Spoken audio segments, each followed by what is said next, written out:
Miyerkules, December 8, humilera ang may 20,000 estudyante sa University of Santo Tomas para makabuo ng tinatawag na Living Rosary.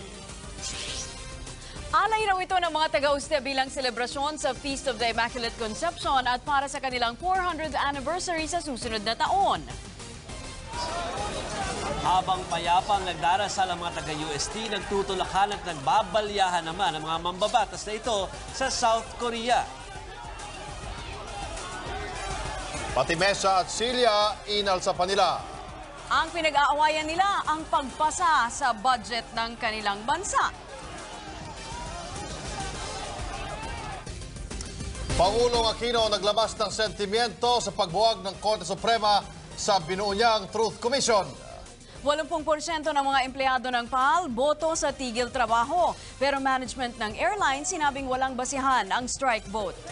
Milyong-milyong pisong suhol para makatakas si Andal Ampatuan Jr. mula sa kulungan, isiniwalat ng National Press Club.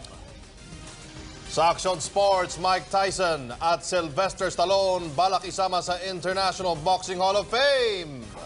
At Pinoy boxing champ Manny Pacquiao at TV host na si Willie Revillame nag-showdown sa isang kakaibang performance.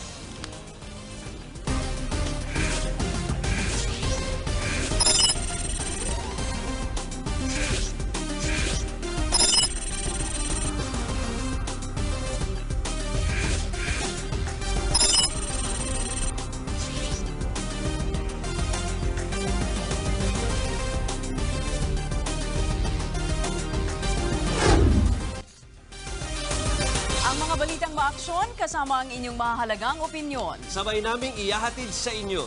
Makibalita na dito sa Aksyon Journalismo. Nainiwala si Justice Secretary Laila De Lima na ang pagbasura sa Truth Commission ay patunay raw na gumagalaw ang mga galamay ni Arroyo sa korte. Jovi Francisco, ikwento mo. Kung si Justice Secretary Laila De Lima ang tatanungin, malino na napolitika sa Korte Suprema ang Executive Order No. 1 ni Pangulong Aquino. Kitang-kita raw kasi na may kinikilingan ng Korte. Sa isang press statement, sinabi ni De Lima na basehan ito sa hinala nilang gumagalaw na ang mga galamay ni Arroyo sa Korte para maging untouchable.